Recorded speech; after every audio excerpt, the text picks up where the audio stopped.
Welcome, movie lovers! Today we are talking about the much anticipated sequel by Brad Bird, Incredibles 2. Don't go anywhere. Welcome to Popcorn Talk, featuring movie discussion, news, and interviews. Popcorn Talk. We talk movies. And now, here's Popcorn Talk's Anatomy of a Movie. Boom! Here we are once again. Welcome back, movie lovers. We are here on the Popcorn Talk Network doing Anatomy of a Movie. We're covering Disney's, Pixar's newest, latest film, Incredibles 2. Incredible! Incredibles 2, we're here once again. I'm your host, Marisa Serafini. Joining me, I have... Demetri Panos. Hey, movie fans. Hello, Marisa. Hello, Demetri. We've been looking forward to talking about this movie for a little while. Have. No Phil today, but don't worry, we'll have a great discussion. He's off somewhere else trying to be incredible. He's off saving the world. Yes. He's probably with Violet's invisibility ability going out and just doing great things. All right, so Incredibles 2. Real quick thoughts of your movie, of this movie. Well, look, Incredibles 2 just zips into theaters with all the core values that the original had, all core values intact, which is something that I really had hoped that they were going to do, and they succeeded. I think that the movie is fun and it's exciting.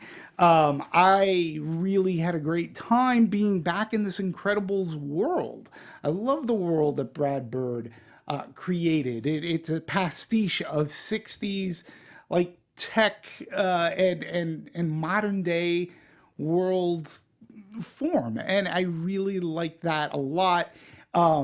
It's powered by some fantastic score by Michael Giacchino. Again, we are very character and family driven, which was such an important part of the first movie, and that's in this movie as well. We get some new things. We get some great Elastigirl scenes. We get some really great, cool animated action. I had a lot of fun with this movie. It was very comfortable to sit down and watch another Tale of the Incredibles with all the characters intact. It was a good time. Yeah, I agree. And I remember when the first one came out, I was much younger, such as like everybody else. When the first movie came out originally in 2004. Yeah, like 14 years ago. It's 14 years in real time. I was in high school when the first one came out. I was an actual teenager, and I just remember watching that one. It was so well done. I mean, and this was before the Marvel TV hype that we have now. Yeah. And only like a handful of Marvel movies were out by then, but they weren't nearly as good as the caliber of superhero movies that we have today. And so when this movie, the first one came out, I was like, this is an awesome superhero movie. It's Disney, and it's about family, and like the characters and the individual powers were fun to watch. And then we didn't get a sequel. For a long time. I was like, why not? And then when finally they announced that this one came out, I was so excited. But also, admittedly, I was worried because now we're at what people call the superhero fatigue. And agreed, but watching this, I was like, no, it's still fun. You know, this movie overcame, I think, so much. When you think about it, there aren't that many movie franchises or movies, period, that you can wait 14 years to come up with a sequel. It usually just doesn't work. I mean, unless you're something as big as Star Wars, right? But other movies that have tried to come back after 14 years, a lot of people, lack of better words, have maybe forgotten about it. The interest has gone way down low. For whatever reasons, Incredibles, and I think due to a lot of fantastic marketing, it just got everybody to come back in droves for an incredible box office, which we'll talk about later. And what it took to get to the screen, I found to be a fantastic story. And I'm glad that Brad Bird never let it go. Right. I'm glad that he wanted to come back and that he was always thinking of stories, and he had multiple stories and how to bring this team, this family back together again. And I believe that he really succeeded in doing so. I mean, I agree, and I'm glad it came back with still modern and like more relevant universal themes for the storyline, and that if we watch this movie 14 years from now, it will still be relevant. Yeah, and you know what's fantastic about that too is when he was thinking about a sequel, Brad Bird, that is, pretty much after he finished The Incredibles, right? So we're talking about 14 years ago. Yes. And he had these thoughts in his head.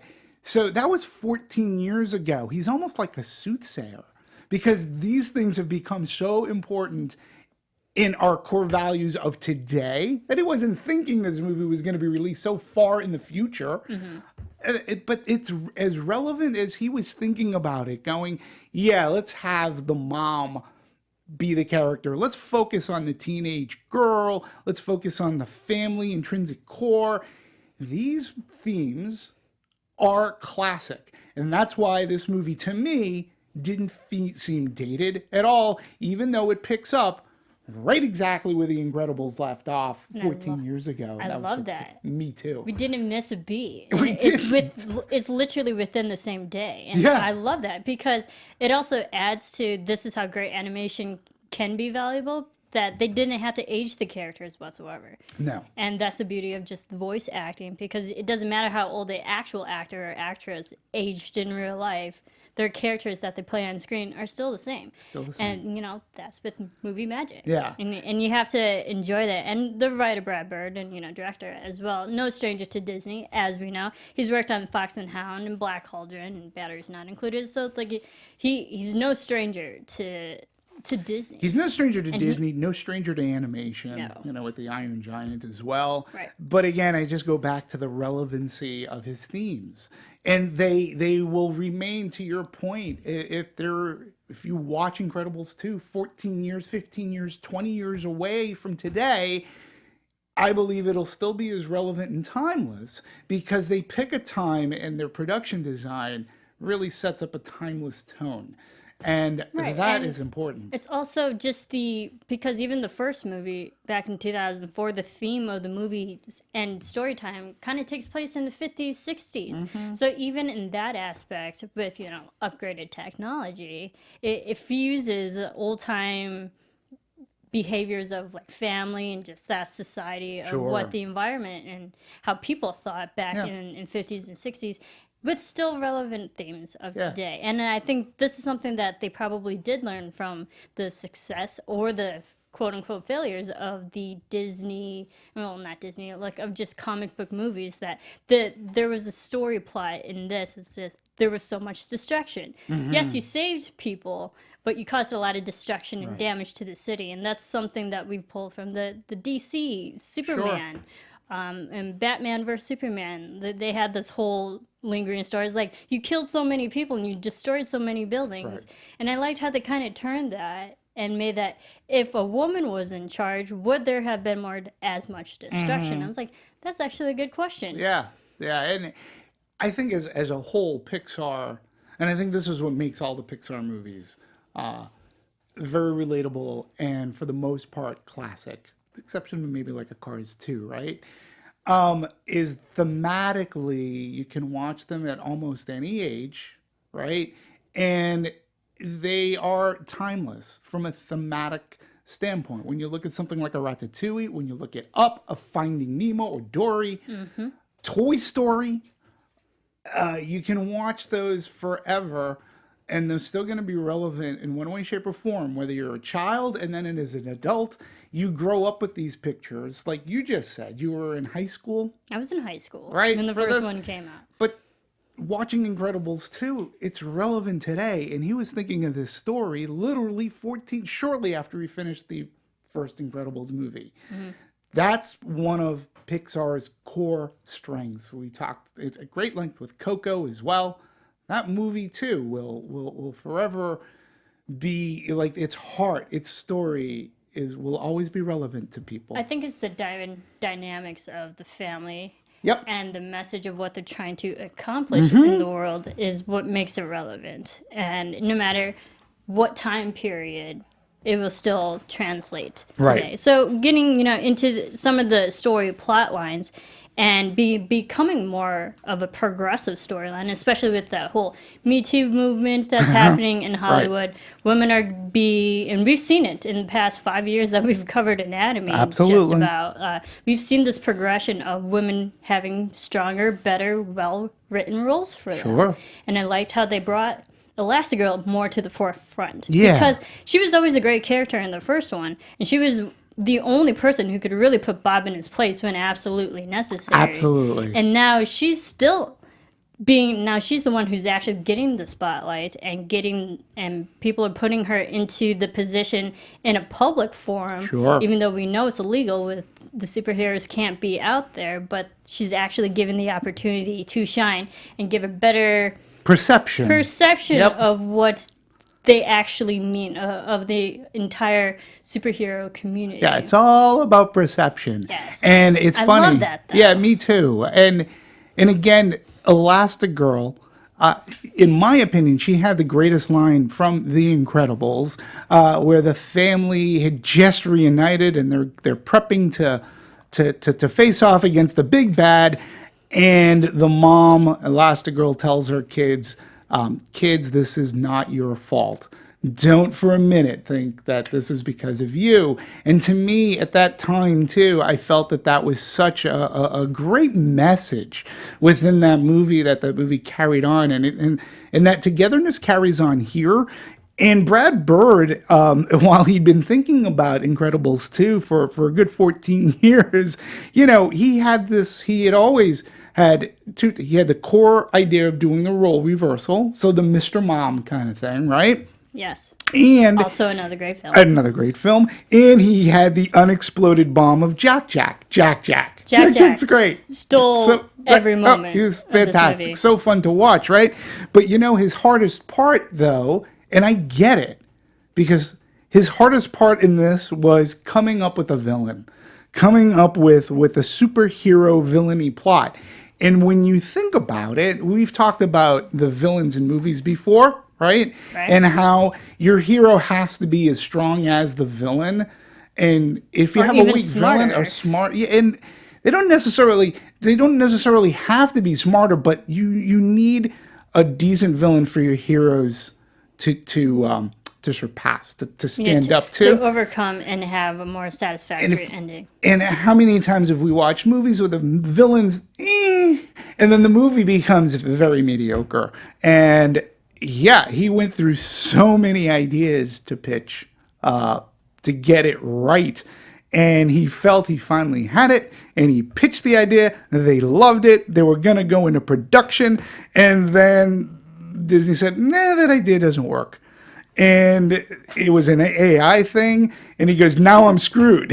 He goes, I got a release date, everybody working. And I feel like, okay, I'll be right back. I'm going to go back to the drawing board. Let's change this. But the cool thing that I think is cool is he didn't scrap his original idea. So maybe it comes back and, Just hopefully with more a third tweaks to it. Yeah. Perhaps. Of course, we are very spoiler filled here at Sure. Anatomy. But when let's getting into the villainess, that's also a more modern day twist, but making her a woman. Yeah. Did you expect this in Incredibles 2? Here's another aspect I liked. So we're introduced to these new characters, Winston Deaver and his sister. What's his sister's name? Is it Carol? Help me out. It was Catherine Keener who played Evelyn. Right. The voice of Evelyn. Evelyn Deaver. Okay, so you have a brother-sister team, and See, I need the voice more than yeah, and what I character. found, I was like, my first thing was, okay, this guy is way too enthusiastic, and he's probably going to be the villain in one way, shape, or form. Like, he's just way too come on, I got to get everybody back together. So they did this little switcheroo, which I didn't really see coming. And when it came, I was like, okay, fine, good villain. You still had a good villain going on. And you're right, the Screenslaver. Screenslaver. Great name in particular. And again, who thinks of this stuff so many years ago? But it's so relevant today. See, it wasn't so much a surprise for me. Not that I didn't mind the villain being a woman. I actually rather enjoyed it. But the first time we actually see Evelyn Deaver walk through, on camera, quote unquote, into the movie, her hands are full of all these items and stuff, and she's already in a bad mood. But when she starts talking, you clearly understand she's the intelligent one. Yes. She has the brains more than her brother, who is just all talk and no brains. He's not. She's the one who's actually doing. She's the tech. Yeah, she's the tech person, but she's the one who actually knows how to make everything happen. I was like, she's the only one smart enough to make all the technology work. Yeah. And to track everybody. I was like, she has to be the villain. Yeah, and her brother is, let's face it, he's the salesperson. He's the face. He's the face. But and she's he's the a one who good does all the face. work. I mean, like, much into today's society, women do the work. Yeah, and Bob Odenkirk, who does Winston Lever, did a fantastic job. And he approached it from this, and this is what I like, he's this multi-billionaire, right? And he has this geek-ish thing about superheroes and how much he loved them and he wants to bring them back. And it's really passionate. And that's what I really liked about it. As Did a you think it billionaire. was genuine? I did. Well, that was my thing. I was like, he's sort of kind of so over the top, he's probably going to be the villain. So they threw me off. But then as everything's falling into place, I'm like, he loves these guys. He really wants to he wants supers to be back and be relevant in the world today. Mm-hmm. And there was one piece of dialogue in the movie where he's explaining his family history and why superheroes are so important to him. And everybody has a tale. Everybody who reads comic books or sees these movies has a tale. And his is about the Incredibles and his dad and this.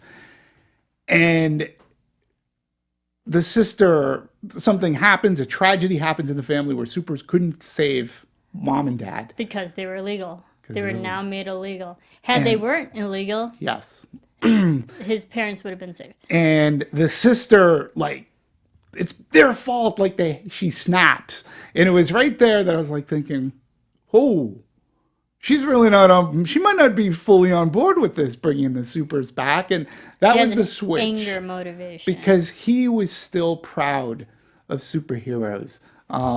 And I like the way Bob Odenkirk voiced him, and Catherine Keener. I like the way she voiced too. She's also good at being a villain as well. She is. Because if you followed our Get Out anatomy, she was an amazing villain in that. And that was actual pure acting. Mm-hmm. This is just the voice. So, and I think it was also just the brilliant development in the character concept design of Evelyn Deaver. She seems like just a genuine kind of natural looking woman who also an air of mysteriousness to her character. When you look at her, she has like darker hair, it's spiky, just the facial features that they put in the character, just there were a lot of like physical kind of tics that would be like, she's mysterious to watch. Yeah, and they made her you could believe that she was into the tech because of, in a sense, her fashion. And she had fashion.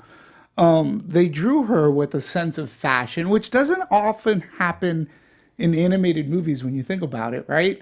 But this is a character that had a particular fashion. So when she's talking about computers and tech, you got it. And they didn't make her goth, right? But they just made her the spiky hair, the certain kind of...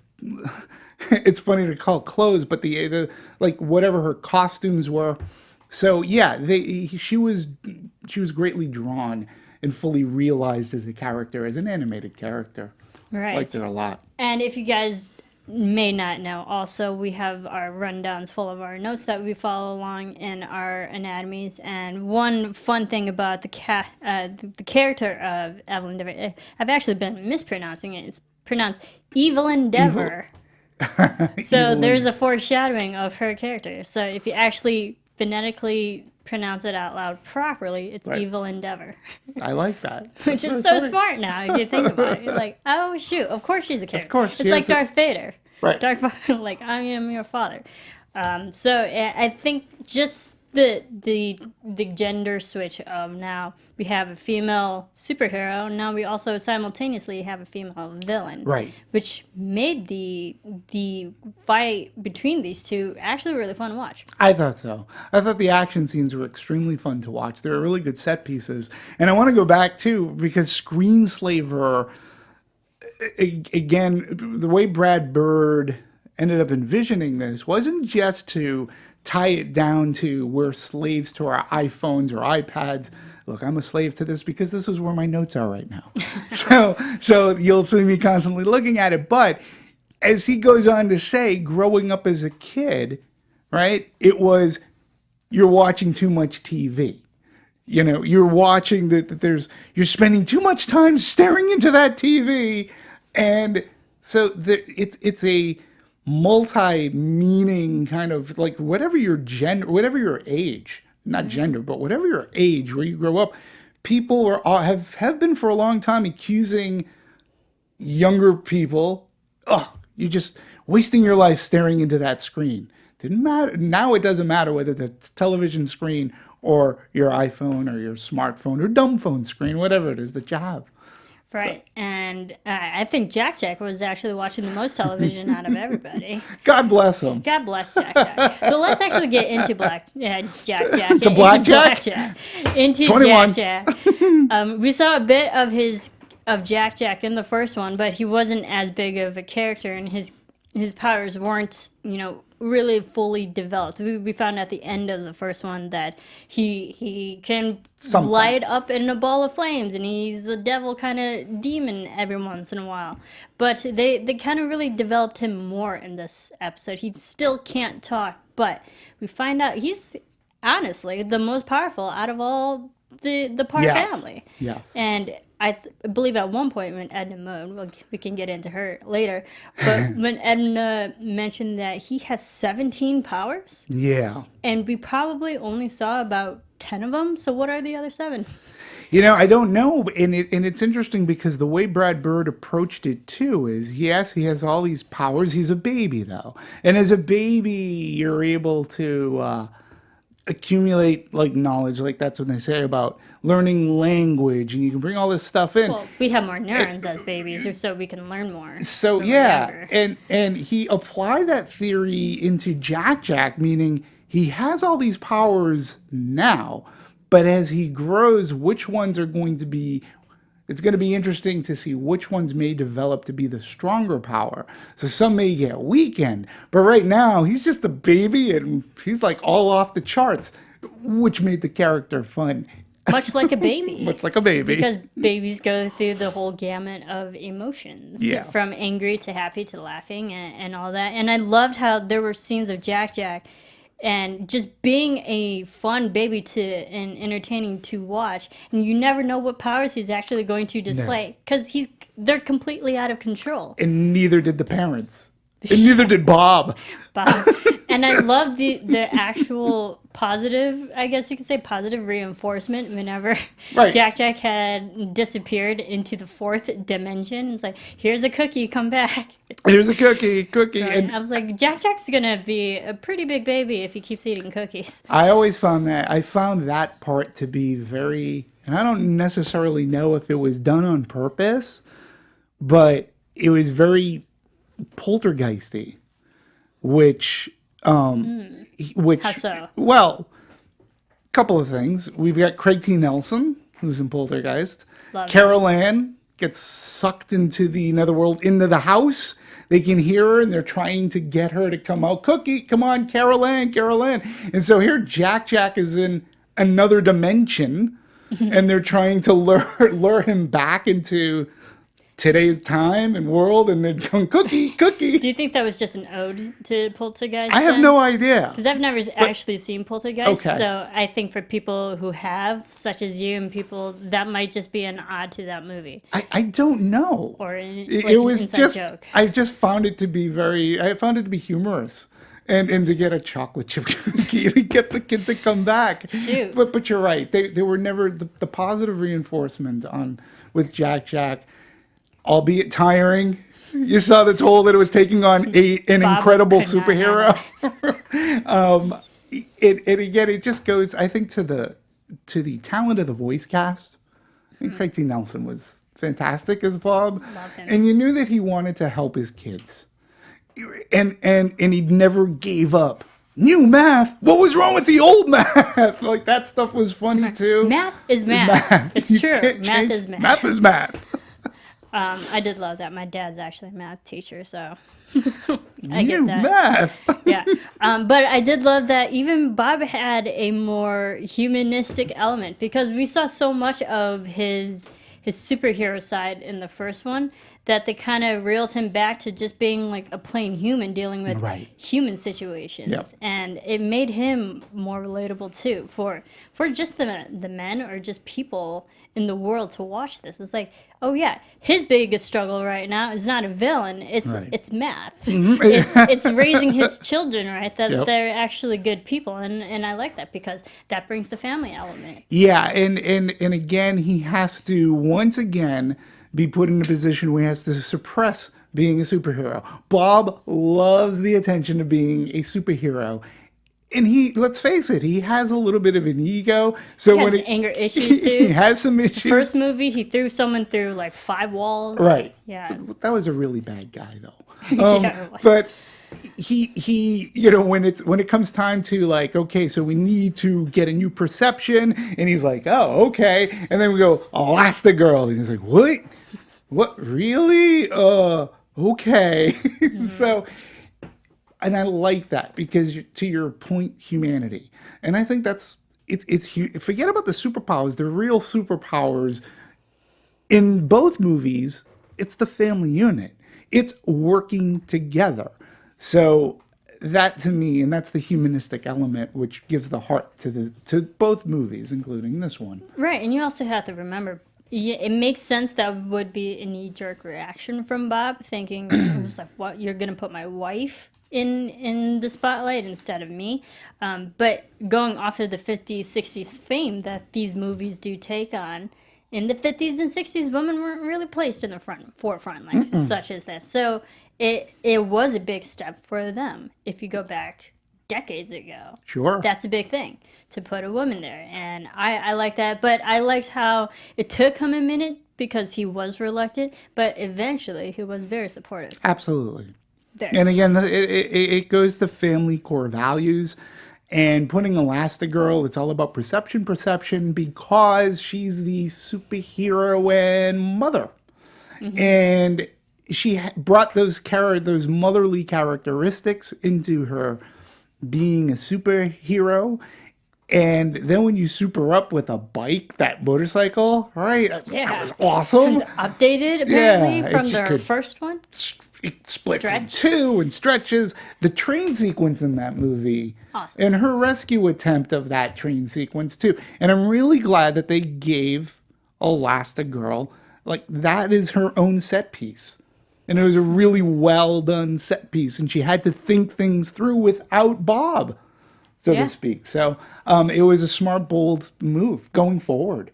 And great perception. And I always liked Elastigirl because even from the first movie, we always knew that she knew when something was wrong or something didn't add up, and like she's the problem solver. And so this one, when the train was going the opposite way, she automatically knew. It's like, no, it's not supposed to be going that way. And then when the whole fight with the screenslaver, she's the one who figured it out. It's like, hey, this technology is part of its own company, its native company. Something's wrong here. She's the one who figures out there's always something wrong. Yeah. And I love that it's not a male. Yeah. It was pieced together very nicely. She's very smart in that on her own, but I think the brilliance of the script is, okay, she's on her own, but on her own she gets, for lack of better words, captured. Okay? And so not that she's the damsel in distress, but it's the family unit that comes together, because both the parents end up being hypnotized, captured by the screenslaver. So our kids need to come in and help everybody out. So everybody had their piece, and everybody had something to do that was relevant to moving the plot forward and to protecting and saving the family. And I really enjoy that they relied on everybody. And even at that, you still need a little help from your friends like Frozone. Frozone was a cool character in the first one, albeit smaller role than he had in this one. And I liked, because Samuel L. Jackson, of course, made major star in and of himself. And I liked how they built Frozone more and gave him more scenes to help save the family as well. But also turning on the family too, against his will with those goggles. Yeah. But it was cool to see his his frozen power, his ice power come Oh, back. it was awesome. I was Amazing. so glad that they had Especially him in the come back. ocean against Yes. the water. Uh-huh. It's like that's like just a whole nother level on top of his water. But you can also, he is part of that family too, because they call him like uncle and all that. And I know that, good friends, sometimes you call them aunt or uncle. in the family. Absolutely. And they definitely call him uncle, and that he even had control over Bob's car. Yeah. And gave the authorization to the kids too, so like he's definitely within that family, and it's always fun to see Samuel L. Jackson just be really his character, but with another set of parts. And it's fun to listen to him.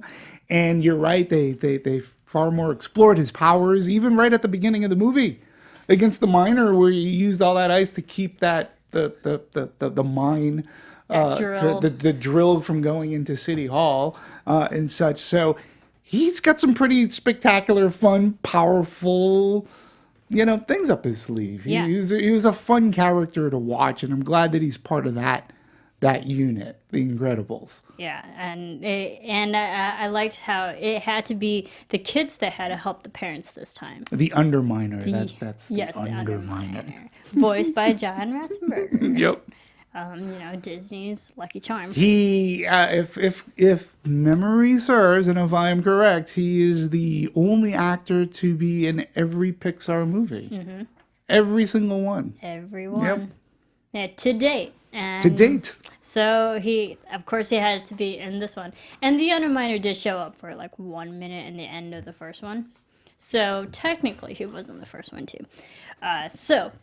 But getting back to the kids, I mean, they had like, you could say like B type of storylines, especially with Violet and Sure. her quote unquote new boyfriend with Tony. Yeah. His memory getting wiped, but it still goes back to Violet is still that awkward teenager, because they're still within the same day of the first movie. She's still gonna be awkward. She's still in that painful teen angsty moment. But I did like how she finally did get her date with Tony. Mm-hmm. And again, just going back to, they treat the characters, they give them something quote unquote real to deal with. So there's teenage angst, there's feeling the awkwardness, and here she is, a superhero. Mm-hmm. So you got to deal with being a superhero and having superpowers, so you're different from all your friends. She finally gets a boyfriend, and that gives her confidence. And she's like so happy. And then things happen, and her father is trying to sort of help, but he's sort of the catalyst to Tony getting his mind wiped. But then we've got her brother, and he's really cool too. How old is he? Maybe 10, 11, and I remember in the first one he graduated from 5th grade. Yeah. Because Bob made a big deal. He's like, you moving from 5th grade to the 6th grade, so he'd be around 10, 11. Yeah. And he's like a 10 or 11-year-old, like, yeah, look at that toy. That's awesome. I don't want vegetables. Like, did you wash your hands? With soap. With soap. Did you dry them? Yeah. So, but he wasn't obnoxious. He was fun. I loved when they're getting that view in the house. And he's like, oh my God, this is great. And the waterfall. Yeah. I felt like Dash is fun to watch. But he had the less amount of storyline. He did. In this movie. He did. And I'm actually okay with, because they built other characters and their other storylines more than Dash did. So maybe if we got Incredibles 3, Dash might have a bigger story. Yeah, and I'm with you on that. Because the focus should be, I think, on the teenager in dealing with being a superhero. For a 10, 11 years old, how many times do you see 10, 11-year-old today where it's not Halloween and they're going outside in superhero kind of costumes, right? Mm-hmm. And Dash gets to be a real superhero, and he loves it because he's a superhero. It's not until he gets older and that awkwardness might fit in. But I think I like the story better with a teenage girl trying to cope with everything. And then because a lot of teenage girls are watching this. Yeah. And also, you have to remember, Dash had always had control of his powers. He never once had issues, and like could because run. in the first one he knew how to run fast, and like he actually was really great at it. He couldn't be in Jack until the very end, but it's like he never had issues with his powers. Violet, we saw in the first one, she was struggling for control. Right. Like Dash always had control of his powers, therefore didn't really feel like Dash needed a storyline to really help develop his character because he was already so developed in the first one. Right. But you bring up a great point too, Marisa, and which makes, I think, Incredibles 2, a lot of Pixar movies, but Incredibles 2, it makes it multi-generational, right? And this is what brings in, this is why adults can appreciate the movie because of its values, right? Girls can appreciate the movies because you have good, strong women characters dealing with something that a teenage girl might be dealing with today a little bit, but something, it's relatable. And you know, the 10-year-old who's watching that will love Dash because the 10-year-old wants to be that fast superhero. So it's putting everything together and making it work. And that's where Pixar always excels. So they do make, like when you say a crossover movie or a 4-quadrant movie, The Incredibles and Pixar do a great job at creating that because there's something for everybody to watch and take away from the movie. And parents don't have to be embarrassed taking to it or fear that it's going to be too scary for their kids, and they're going to enjoy it as well. They'll relate. They're very relatable. Absolutely, and I think just the storylines in and of themselves of this whole movie were great to watch, very relevant. Even the return of Edna Mode, still in character, still voiced by Brad Bird himself. Really fun, and I loved how she took so well to Jack Jack. Yeah. And I wasn't actually expecting that. Neither was I, and I will tell you, if I'm going to have a criticism about the movie, I wish there was more of her in it. More Edna Mode. I wish there was more of her in it, but I'm glad she was, and I'm glad that she put her foot down and saying, I will be forever your costumer, like in perpetuity forever. Do it. So and she goes, and I will take Jack Jack. Take Jack Jack. I think one of the moments that I actually laughed the hardest out loud, and it's probably one of the most subtle moments that a lot of people might have missed, but Jack Jack actually imitating the motions of Edna. Oh my God. The hand gestures and the lollipop. funny. It's like Jack Jack's an infant who can hardly crawl. I mean, I think he can crawl, but like that's Awesome. it. But to take on the personalities of other people, is like, is that also one of his superpowers that he can imitate other people? That was hysterical because you don't expect that from a baby. And the other great thing about that relationship too was when Jack Jack was with her, he wasn't shooting off his powers in her arms, you know? Like he was like, he had that giggle. He was fine. When they put him in the room to show all the different powers, that scene was funny too. It's like, what power is that? Like this is his own dad, and they're still trying to figure out what he's got. It was really good, and I really liked the relationship, and I'm glad too that she, as auntie, is brought into the family more. Yeah, exactly. And I wish that they had a line about no capes, but No caves. that was so iconic in the first one. Right. But I did love the self-extinguishing foam Yes. out of Jack Jack's. Yep. And it's also good. edible. Brilliant. Anything else about the storyline before we move into production? No, I mean, again, I thought it had just from beginning to end, really good storyline through it. We built up these good villains. We had a good set piece at the end. And yeah, no, I think that the characters were well developed and dare I say, no pun intended, well drawn and developed and fully characterized. They've evolved from The Incredibles, from the first movie. They've become different. They've learned even more about themselves and what they're going to do. And that's what you hope for any sequel, for that matter, regardless if it's Pixar. Even the other characters, the side B friends / villain characters that we had Winston bring in. Like, these are the other superheroes in the world that look up to you, up to the Elastigirl. And he brought all these other people with cool powers, like the girl in the portal dimensions, and that was really cool. The Crusher. So to see other characters with their different powers. So always fun to watch. And also to see them in two different aspects, like friends, and then also what they can do when they turn on you. Right. And the other cool thing is it really does expand that universe. Like, it's not How many just the others are out Incredibles, there? right? It's not just the family of the Incredibles.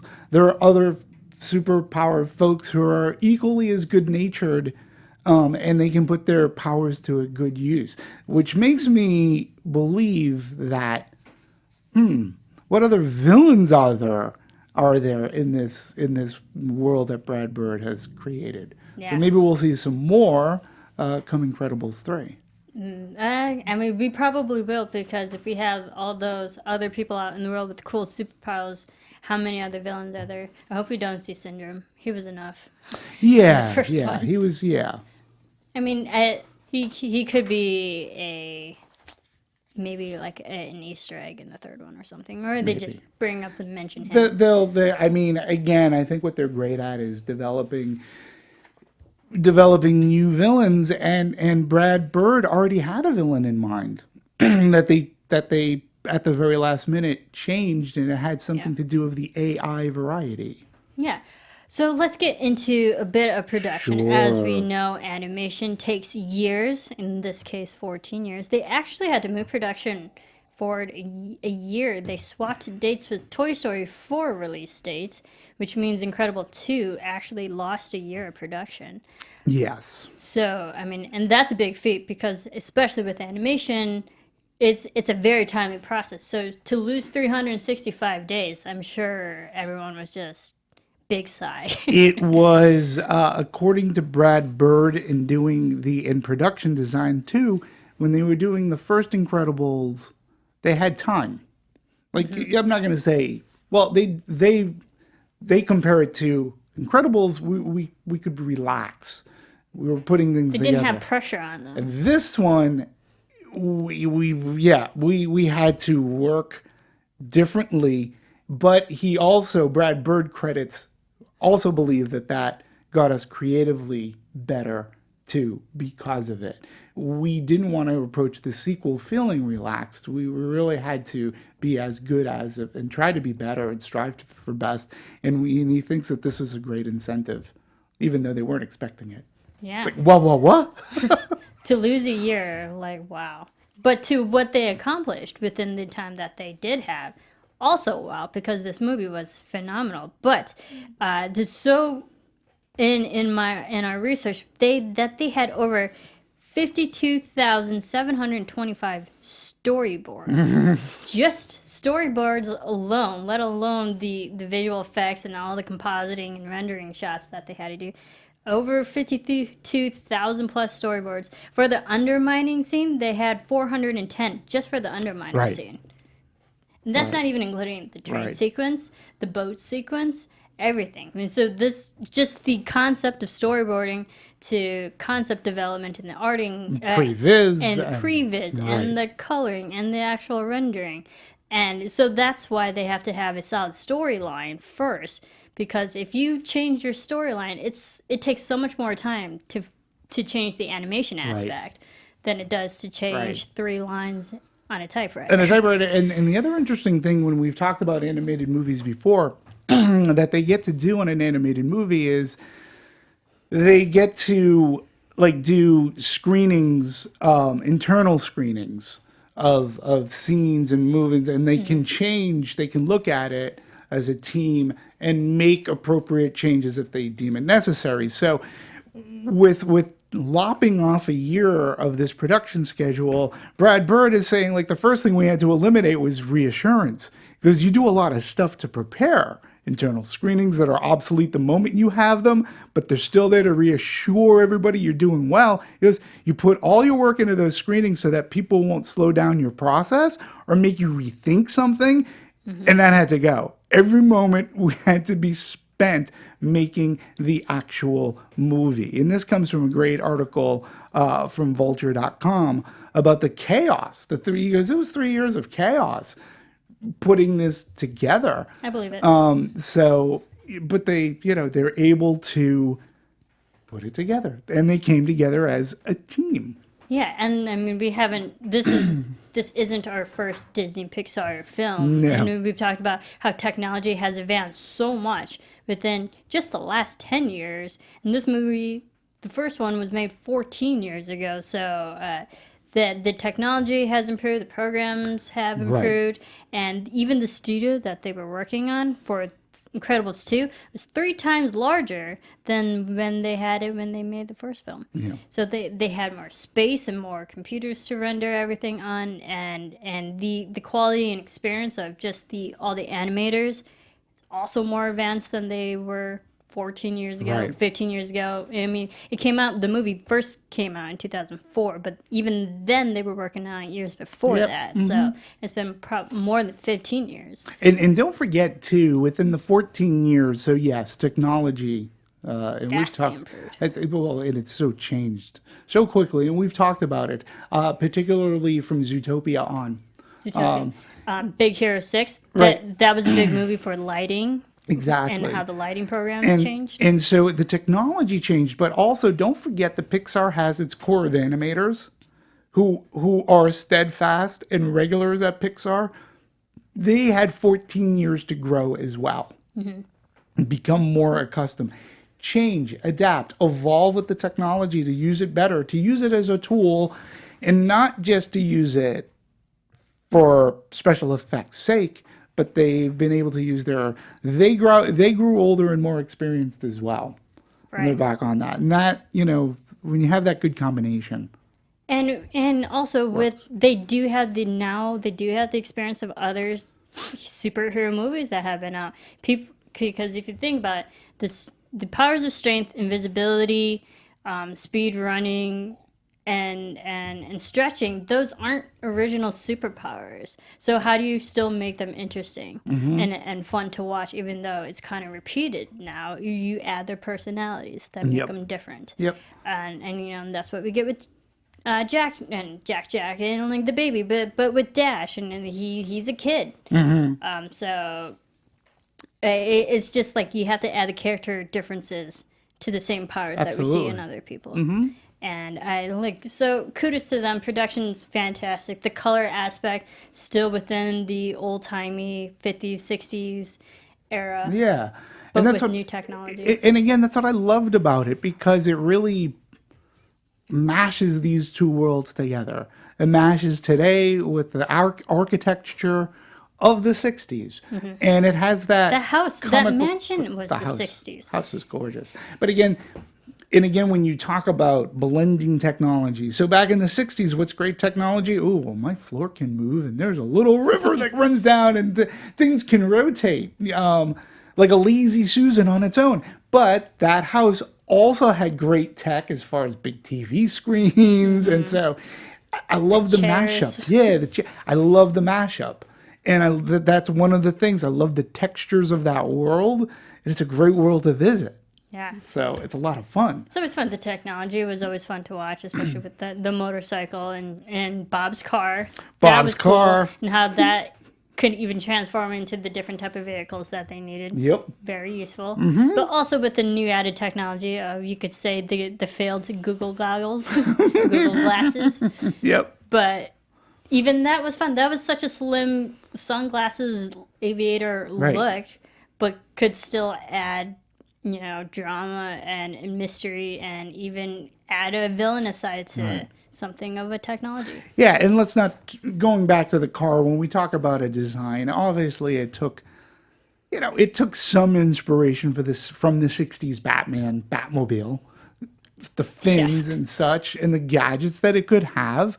So again, but they made it modern to today, and it's a fun vehicle to look at, and it can be remote controlled, not unlike And voice controlled. Who else was popular in the 60s? Well, there was a super spy born in the 60s, James Bond. Yeah. And so there's like these Bond elements too, that are peppered in and throughout both movies, actually. So I was getting kind of a That's Knight Rider feel. a Knight Rider. Just a little bit. great. Just a little bit. But yeah, I mean, and every superhero has to have a great supercar. Right. So that was That Bob's. helps. That was Bob's. All right, so moving into promotion, this movie had a lot of heavily promotion. Oof. Yeah, all over the place. 4 taglines: "It's been too long, darlings," which is from Edna Mode; "Back to work," "Almost ready," and "Suit up," which has been a popular term nowadays because of How I Met Your Mother and Barney Stinson always wearing a suit up. And, you know, just the play on words of actually suiting up for a hero. Right. But the original trailer for Incredibles 2, the first one dropped November 18th of 2017 during ESPN broadcast at College Game Day, and it held the record it still holds the record for the most viewed animated teaser trailer of all time, with 113 million views in the opening week. Yeah.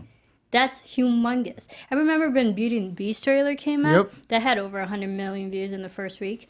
And same thing with this like is Force an animated, Awakens. but also it also plays that how important trailers can be in promoting films, especially this one being 14 years since the original. So everyone wanted to see this. Yeah, you knew right off the get-go that it was going to recapture what everybody loved from the first film. And it was still going to have that comedy. And, you know, because it was, if I'm correct, it's the scene where Bob is holding Jack and he burns Yes. Burns his hair. Burns his hair. It's very funny, and it has that humor. And again, you're right. For 14 years, you just wonder. But Disney is great at keeping the Pixar brand, all of their brands, in fact, not just Pixar, relevant to today. Whether you go to the parks, you know, The Incredibles is still at the parks. They still play a major theme in parades. They're always sort of kind of around. They never fade away from people's memory. And they did a really great job of reinvigorating nostalgia, you know, from the first one. Mm-hmm.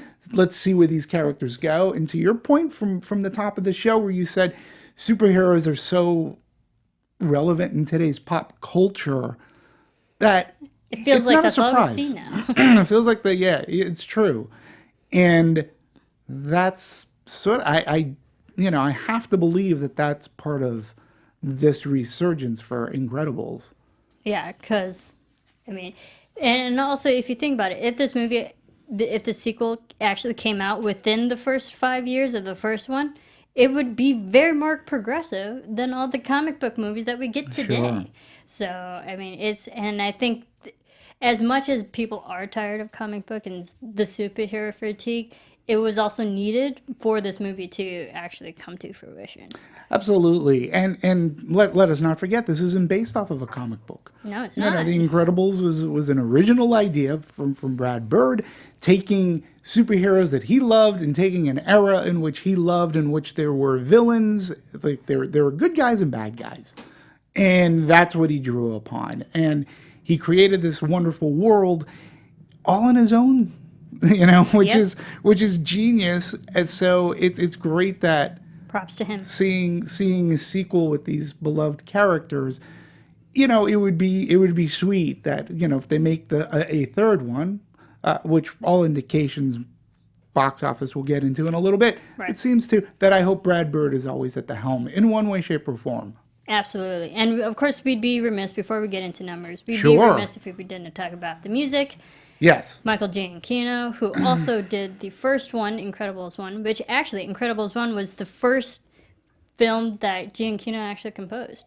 So he's come a long way since, won Academy Awards since, and so now he's more experienced. They used over a 99-piece orchestra. Yeah. That's a Sony Pictures.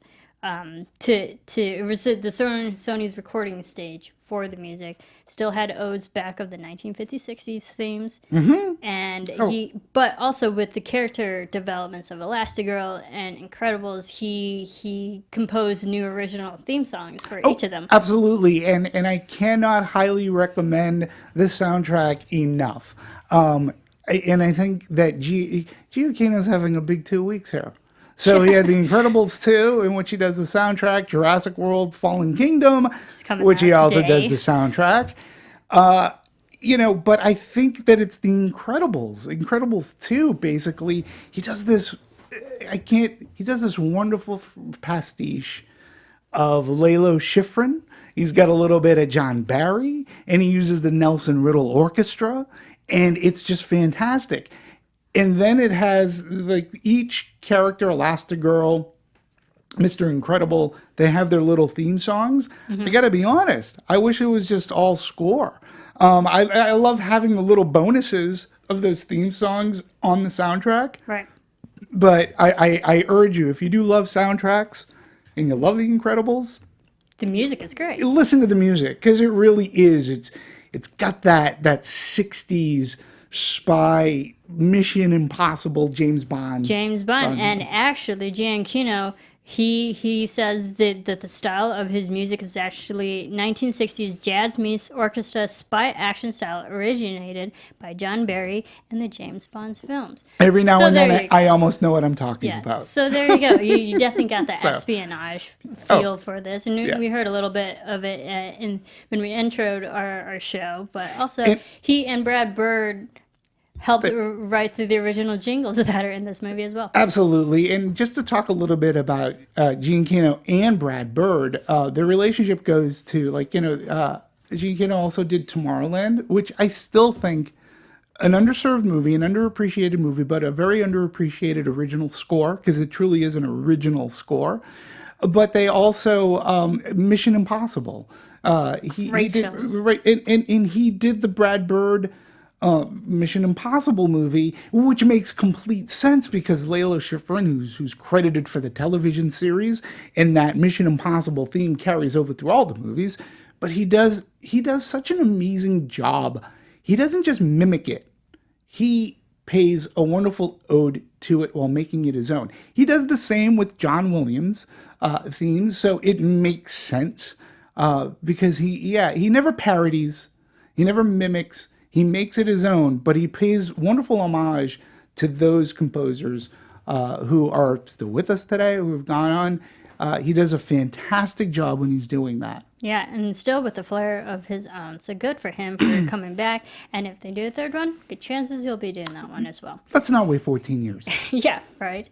But no matter how long it took for the second movie to come out, man, the numbers do sure show. It broke records. Records. I mean, Records. incredible. Once again, tracking so off on this movie. It's just incredible. Pun intended. Yeah, absolutely. As to what it's been able to accomplish in such a short time. So they had about a $200 million budget, and that's not including P&A. Yeah, so you're talking anywhere from about 270 to maybe even 300. Yeah. Maybe, because this was a worldwide release as well. And let's face it, everywhere I went, I saw Incredibles 2. Oh, yeah, everywhere. So it was everywhere, right? So, I mean, domestically, we've got already at $269 million. In the first week. It is the first week Yeah, today. the first week of Incredibles 2. So, I mean, to me, that is incredible. It opens up at $182 million for an opening weekend. Most people had it at 125, 130. It is their highest grossing animated movie. Yep. Dropping Finding Dory to number 2. Finding Dory was at 138. Yeah, which is It crazy. exceeded it by about 50 million. Yeah. So, from its foreign territory, obviously it hasn't opened up everywhere yet, but thus far, $75 million. So we've got a worldwide gross of $344 million. So 344, 269. They were confident enough to release it 1 week before Jurassic World. We are going to have such an amazing box office weekend. And what I love about this weekend is we still have that diversity. For the people who want to see Jurassic World, which many are going to, that's there. And then we This have is the kind of Incredibles. programming. This is variety. This is, and they're solid features, good entertainment to get you off your butts from watching your get off this and go to a big screen. See Incredibles 2 actually on see it a really again. big screen. See it again. I saw this in XD and it looked beautiful. Do you think this movie could cross the billion mark? It's potential. I mean, when you're talking about its runtime was about 2 hours. It's a long movie weird. for it. I remember sitting and I consciously had the thought, I was like, wow, this movie's still going. I was still entertained throughout, but I literally did have a moment where I was like, this movie isn't over. Yeah, and I don't think it's going to have... I think the drop for its second week is going to be in its favor. I don't think it's going to be very steep at all. The reception of the movie, both critically and from an audience perspective, have been really solid. And this is the first that I can recall. Did we do another animated movie this summer? Have we talked about one? No. Like a family film? Not this summer. Yeah, this is like the first one. It's a Pixar, it's an event movie.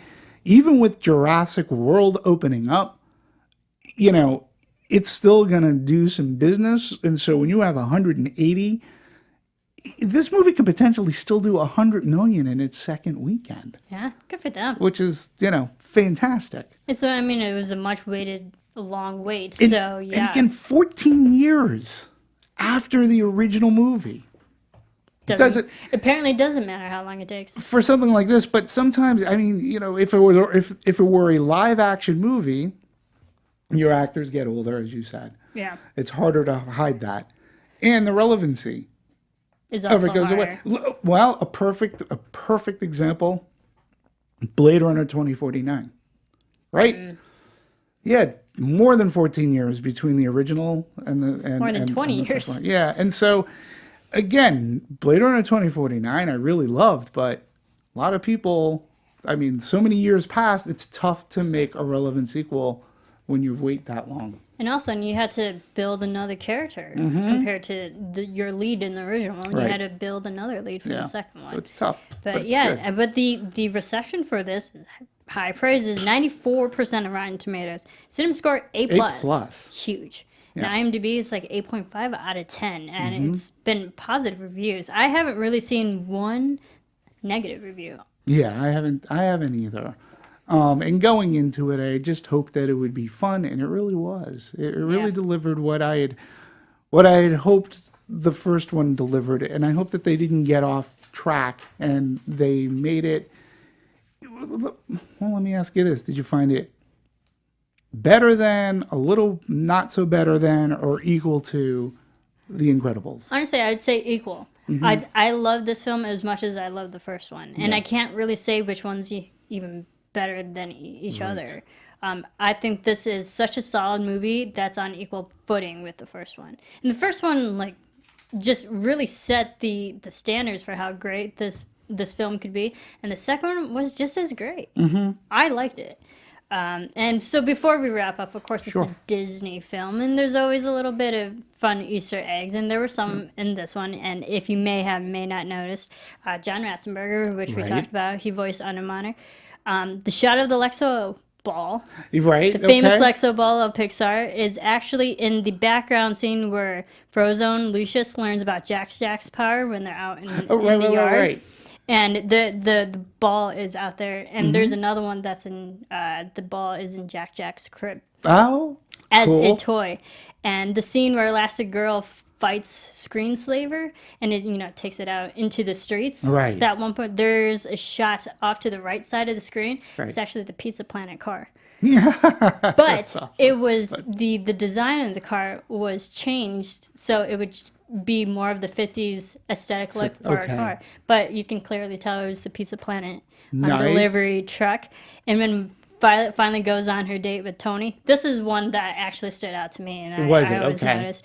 The movie title, Dementia A113, which stands for the animating original room of the school.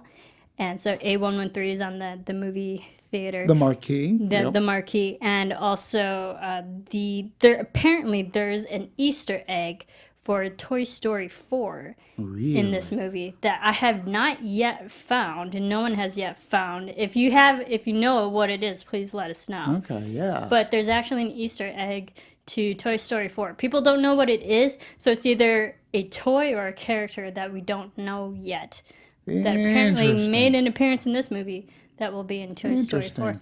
There is one, I just thought of something too that we didn't really touch upon on this movie, because And it started out with a viral tweet, of all things. The visual optics of the movie, the strobe lighting effect that was used for screenslavers, hypnotic, whatever. Right. So, what were your thoughts on that? I mean, there was a tweet that went very, very viral that said, hey, this movie has some strobe light effects in it. If you suffer from seizure, if this is something, epilepsy, this is something that could affect you. Yeah. And it became a really big thing within the past week where warnings actually, like legit warnings, went out. See, and I literally had that thought. And when that happened, I even consciously thought, I was like, I'm surprised they didn't warn us about that. I fortunately don't suffer from epilepsy, but those who may have, it's actually when lights flash more than 3 times per second can actually cause you to go into an epileptic seizure. So I'm glad that they're finally putting the warnings on. They should have done it beforehand because there are 2 individual moments in this movie where that happens a lot for a long time. And I haven't heard of any stories of people who fell into a fit while watching the movie, but a responsible thing to do is to tell people about it. Because that affects all ages. Kids can go into seizures too. Absolutely. So it's a responsible thing to do, but in the same way, I hope it doesn't scare people. And I don't think the grosses don't show that it's scaring anybody away. But just know that you've been warned. We talked about it here. We did our social thing, and it all started from a tweet. Right. Well, speaking of socials and tweeting, where can everyone keep following you, Demetri? Well, they can support me on Twitter at dmovies1701. That's all I've got. I got no Facebook or anything like that, or Instagram, Twitter. That's it. There you go. And you can follow me everywhere at Serafini TV. You can follow all of us here, Twitter, Facebook, Instagram, all those fun social media platforms here at the Popcorn Talk. On our personal Twitters, Movie Anatomy. Let us know your thoughts if you watched it with your kids. If you are a kid and you watched it, how much did you love it compared to the first one? Absolutely. All that stuff. And you can also, too, I have to do a shameless plug. I've also been on Meet the Movie Press, where we did talk about The Incredibles. It's all fun stuff, and I love talking movies here. Marisa, it's been fantastic. Just you, the dynamic duo. Dynamic duo. The Incredibles. The Incredible 2 here. The Incredible 2. I'll leave us with that. Thanks, everyone, for tuning in, and see you next time. Bye. From producers Maria Menounos, Kevin Undergaro, Phil Svitek, and the entire Popcorn Talk Network, we would like to thank you for tuning in. For questions or comments, be sure to visit popcorntalk.com. I'm Sir Richard Wentworth, and this has been a presentation of the Popcorn Talk Network.